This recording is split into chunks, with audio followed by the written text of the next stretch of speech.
today we are interviewing David Abrams, the co-founder of Demio. It's a pleasure to be interviewing you today. My name is Suresh Jasti. I'm a sophomore at Homedale High School, and I'm the founder of Company Roots. My name is Raul Kavuru. I'm an 8th grader at Oak Hill Academy and the vice president of Company Roots. Before the interview, we just want to thank you for taking your time. Thank you. The first question that we always ask is, what were your company roots and how did they help you get into Demio? So specifically, what was my background before coming into this exact project? Mm-hmm. Yeah, like what led you to go into Demio? So really the story was, I worked at an agency for a long time, and that agency led me to build my own business. I wanted to break off on my own and do my own thing, and met another entrepreneur while I was doing that, and we would mastermind and work together all the time on business practices, marketing, stuff like that, kind of go back and forth. One of the strategies that we continually use in our businesses to market and sell for our different products and services was webinars. Webinars was one of the best ways to do that. High conversion rate, great way to build transparency and trust. We would do these things, but we would continually run into problems. In my agency, I was building these campaigns for a lot of my clients. He was doing it for his own business. And we continually ran into software and stuff that failed. And during this time, both of us kind of started getting into the software game. We were making smaller softwares on the side, learning the process of what you needed. But we ended up coming together on this idea because we found that we weren't the only ones in the marketplace that had this problem. We looked through social media sites. We saw on Facebook and stuff, people literally complaining, yelling out loud, we need a solution. So we took the challenge on ourselves. We said, let's go build a webinar platform that has all the marketing and sales power that you need, but is super easy to use, non-technical, and like it's fun to use. Like it just has a good platform. Yeah, and I mean that's always the best way to start any business. Identify a problem and then kind of go on from there. Pick the battles and win the fights. Sure, 100%. Yeah. At Company Roots, after numerous interviews, we realized that building a business and a brand is not only about having a good concept like you had, but it's also about the person that's behind it. So can you tell us a little bit about you, and what your morals and talents are? Yeah, absolutely. So I would say my biggest kind of talents that I've learned about myself, taking tasks and just trying to figure out what, my greatest skill sets are, really comes around leadership, operations, company, strategic company growth, company business development, stuff like that. Yeah. I really feel and I fall in love with leading teams. I love finding great people, working with great people, looking at ways to make our day-to-day easier, make our lives simpler, and then have strategic growth going forward. Yeah. And luckily enough, my partner, Wyatt Jaswowski, who's just an amazing co-founder, is really strong in product and the user experience and the strategic thinking of product and how that all works. So it becomes a really good pairing where both of us can kind of work together towards a common objective. We both have marketing backgrounds, so we have some level of business and marketing, but we're not technical co-founders, so it made our journey a little bit more unique, a little harder actually. So how did you build your team, and what is the most important position, for example, like the management or the software engineers? Well, we chose a very technical heavy, challenging project, I should say. Yeah. And honestly, as two non-technical founders, we had an uphill battle the entire time. Definitely. And our biggest mistakes and failures and issues in the first 2 years of building Demio was all technical. It was just because we didn't know what we didn't know. We had done smaller softwares, but nothing on this, like the level that we were playing at now. We were doing live streaming like we're doing right now, right? Like this is tough technical things to think about. And when there's things like scale where, you may do a webinar up to 1,000 people, and in that webinar up to 1,000 people, there could be thousands of different actions happening in the background. So you're talking about one event that may have hundreds of thousands of pieces of data going through. And then you could have 10 to 100 of those happening at the same time. So we're talking about large technical environments. Yeah. So what we realized and we doubled down on about a year and a half in was technical talent.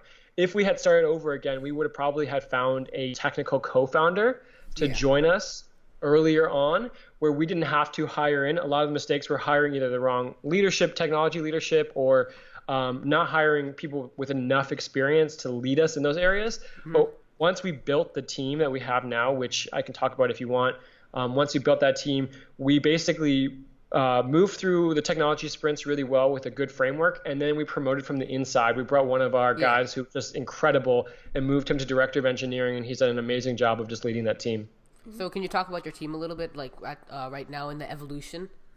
Sure, absolutely. So again, we started like when we first started, we hired an agency, biggest mistake of our lives. We hired an agency to build things out, and we thought we had done a good job of due diligence, worked really hard to find a great team. But it came back as a big issue because we had to pretty much scrap everything after over 6 figures of funding that we put in ourselves into building this. So we built out this big thing, had to scrap it, start from scratch. What we realized the key was finding great people that are mission driven, that want to be on the mission with us, that understand the project on a very high level, but also can knock out the technical coding perspectives, like actually get the things done on a day-to-day. And also people that just matched our culture. We realized that the cultural fits are sometimes so critical to building a great team. Well, I should say always critical to building a great team. So we started doing this very in-depth interview process where we would put out these large posts, really weed down our prospect pool. And then we would do 3 interviews. First one is a basic one, getting to know people. A second one, which was a technical, or it doesn't have to be technical if it's not coding. Like for instance, on support calls or support interviews, we'll do like a support conversation, like how would you handle this situation? So scenario-based interview. And the last one is all cultural. And we try to learn your cultural values, see if they match ours. We'll read our strategic identity document to them and ask them point by point how they feel on each of those things. And the goal is really to find someone that is a good fit for the position, has the technical skill sets that we need, has the cultural fit, but also is hungry, ambitious, and is willing to take the long-term haul of a startup, which really it's a grind. It's a constant grind. Yeah. So was finding your good team the hardest part about growing Demio? What do you say? I definitely would say some of the early technology challenges was really hard. We had entered a technology space when certain technology languages were like on their way down. They were kind of just like ending, and new ones were coming up.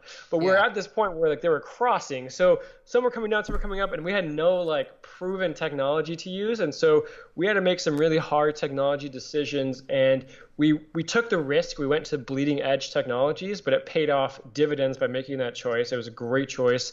But because of that, we did have some technology issues that we had to get through, technology limitations that we had to be really patient on. And of course, finding staff in a bleeding edge technology is always hard. So I would say with those two things together, I think we learned a ton by the mistakes we made early with hiring. But, I can tell you so much about hiring and the importance of it now just because of the mistakes that we made. And it was a critical piece of everything we did. Yeah. Like right now, in school, I'm taking a course called AP Computer Science, and I can say firsthand how hard coding is because it took me a good month to understand the basics of public static void main string R. Like, what does that even mean? So, right, exactly. Just going into that syntax itself is it's like such a big transition. So, coding is hard. Absolutely. Yeah, extremely. And when you're dealing with stuff like this at the high level, like I said, with the technology levels that we needed, we're talking about people that have, master's level, in engineering, that have, 10 years of experience. And we're also a bootstrapped company that we founded and funded ourselves. So we also had budgetary constraints. And so, it's always a challenge. But, luckily we were able to find amazing talent that wanted to join us. Yeah. So far I've been thinking of my life in almost stages, with like childhood, starting it off, middle school, that's 2 years back, high school, and in the future, college, of course. So which stage do you feel, and let's go beyond college here as well, which stage helped you the most in achieving your success in the groundwork? Are you asking me which stage of school or which stage in like the startup cycle? Startup cycle and life. In life? I would say now, and like just kind of compare it, I think we're still in the late stages of finding product market fit for our company. So where I would kind of place that, if you're like analyzing that to a school, I guess you would say like, I don't know, maybe early stage college, but we've definitely passed like the early startup phase with the customer growth that we have. But before we get to any type of exponential growth, we know that we need to find perfect target market fit, right? Like, so we see it in stages 2, and we're at this next stage where it's like it's integral for us to find this product market fit so that we can say, okay, now let's find 1 or 2 growth strategies that we can leverage to really rocket ship us to the next level and continue that growth process. And once we have that growth leverage, then we can scale it up as we need, start hiring new people in to fill the different positions that we need. But until we do that, we still have things like, do we have the right features in place? How do we, execute and reduce churn correctly? So, there's questions that come into play before you find that perfect target market fit. And sometimes it just takes time, Yeah. So in our past interview with Mitch Weiner from DigitalOcean, we saw that having a good user interface is one of the most key factors toward getting customer traction and profitability. So how did you achieve the design that you envisioned? Well, that is definitely 100% the genius of my co-founder. Wyatt he's put a ton of time, and something that he loves is he reads a lot of books on UI, UX. He does a lot of research in other companies. And, one of the things that we realized early on, and this was a critical moment for us, and I think this is an important thing that I've talked about in other interviews and stuff too, is we realized early on that who the product was actually for. And it's an important exercise, I think, for companies to do. Yeah. Is what pain am I actually solving? And what we realized early on was our product wasn't necessarily made for the business owner who was running a webinar. The product was made for the attendees, the people that are going to show up and watch a webinar. Why? Because they're the ones that have to have a great user. They want the good user interface. They want the good experience. They want to be able to come, listen, learn, be educated, and have just a delightful experience that makes them want to come back. Their experience gives the presenter, the host, a better presentation. It gives them more energy. It makes them want to do more webinars. It gives them better results. So we said, okay, we need to make a simple platform. We have to have great user interface. We have to make it delightful for the attendees, and then also make it simple setup, because those are just some of the pain points we heard was that running webinars are technical. There's a lot of friction points. So it was all about solving both the customer pain point, but also really dialing into who our platform really was for. And I mean, props to you and your co-founder for kind of finding that pain point in the first place, because from what we've seen interviewing other companies is that the ones with the smoothest and most clean look, while also making themselves stand out, are the ones that kind of get ahead. They take the extra mile.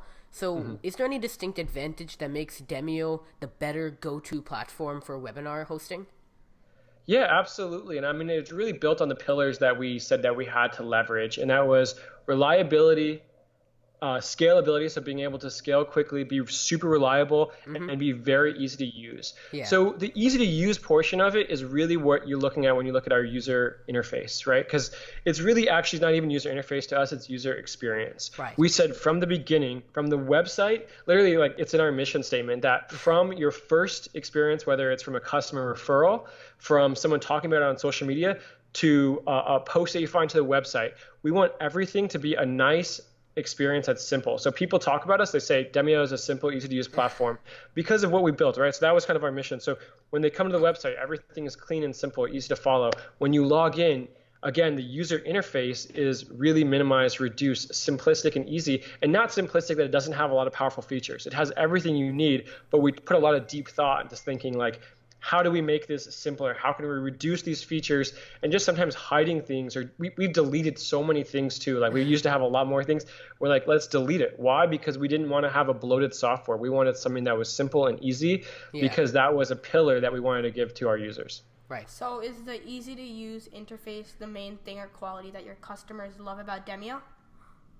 I think that's a really good question. I think we continually try to ask our customers and learn what the major product wins are for us. And we continually get back that the ease of use, simplicity, and the user experience were one of the key reasons. I think two of the other major wins that we've had is the easy ability to integrate your marketing stack. I think a lot of other webinar platforms have struggled there.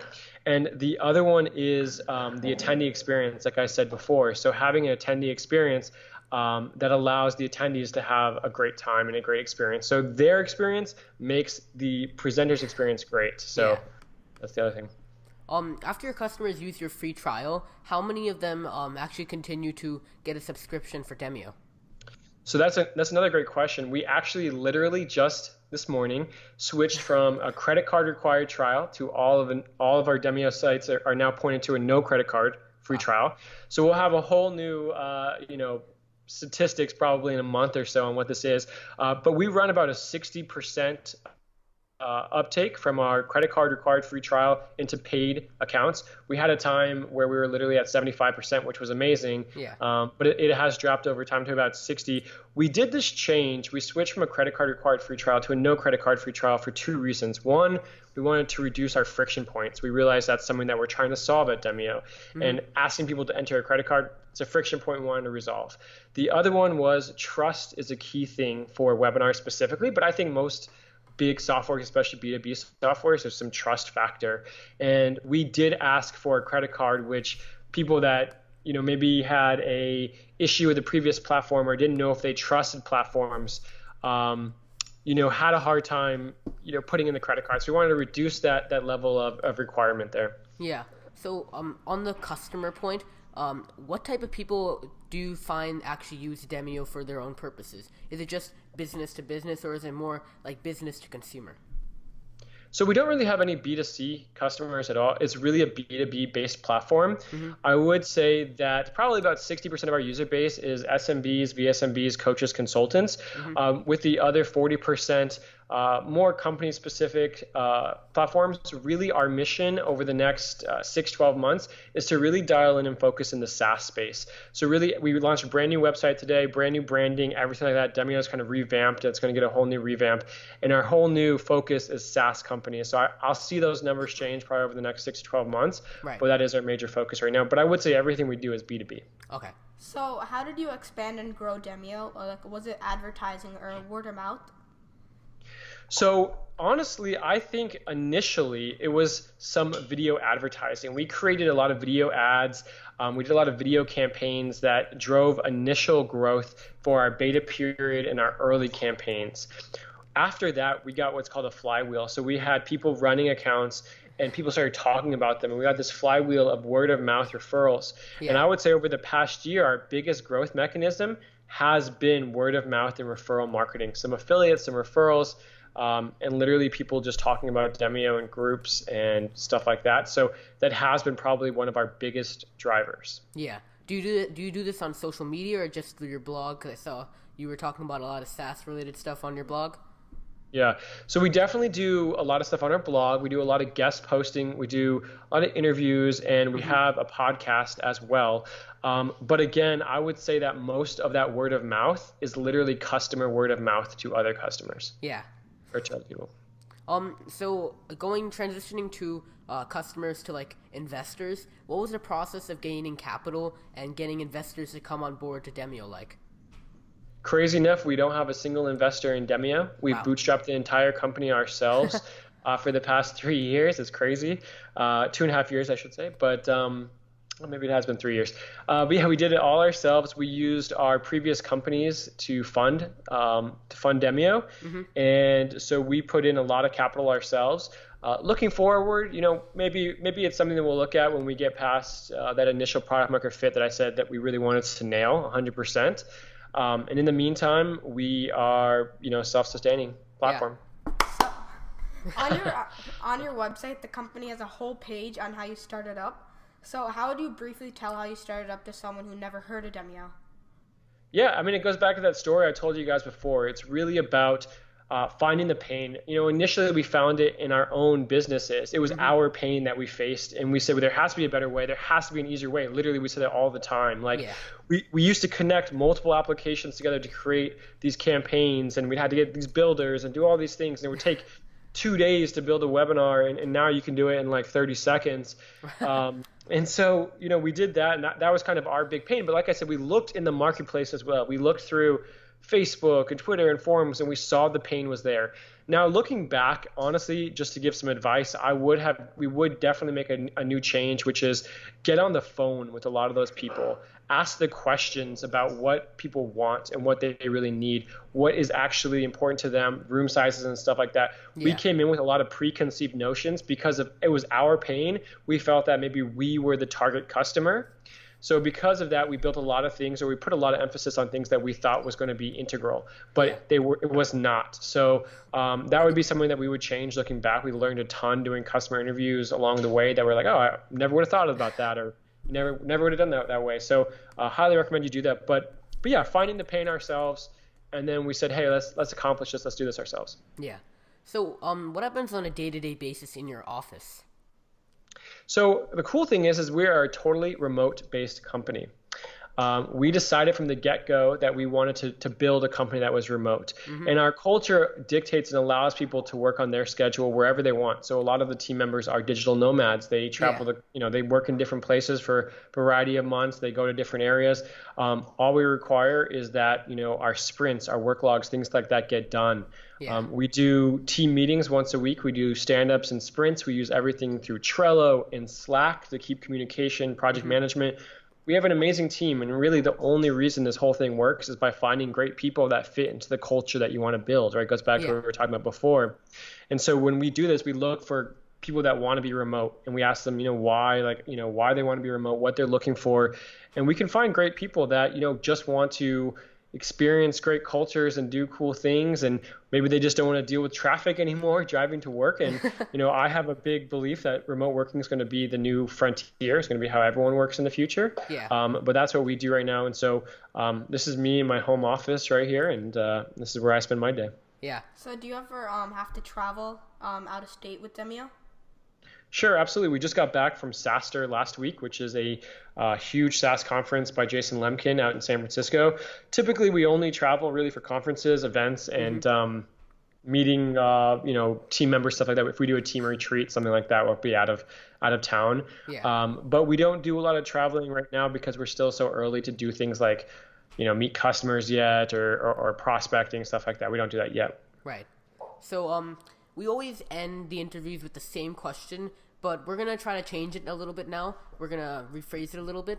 So what specific strategies would you give to the next generation of entrepreneurs and leaders looking to further pursue their passions in high school and, in Rahul's case, middle school? Well, I would say what advice would I give? I would say don't be afraid to take action. I would say just do it. Like, I think a lot of people have this fear of what is going to happen, whether it's going to be, hey, I'm going to be a failure, I'm going to fail, or people won't take me seriously, or how do I know if this is right? I can lose money. Like, they think of all the negative outcomes that can happen. But the best way to think about those things those are unique learning experiences. Right. Whether you fail or you make it through and you succeed and something happens a year down the road and it goes under, then everything that you're doing is a learning experience to take you to the next level. And I'm a big advocate and believer that everything in life is stepping stones. You were talking about education stepping stones earlier, how you go through school. You wouldn't go from elementary school to college. It wouldn't make sense, and it would be nearly impossible for you to do that, right? So you take stepping stones through school. The same thing through your entrepreneurial journey. Whether it's even if you're in your business career journey, you're taking steps, you're learning, you're growing, and a lot of times those steps are hidden as failures. So you could start a project, fail at it, but what you don't want to do is overanalyze in the beginning and say, can I do this? Will I do this? What's going to happen? Just get in there and do it. Whatever little actions that you can do to start, just do those. When you get some momentum and you start just moving, you'll realize that all that fear you built up is just in your head, and it has nothing to do with actually what's happening.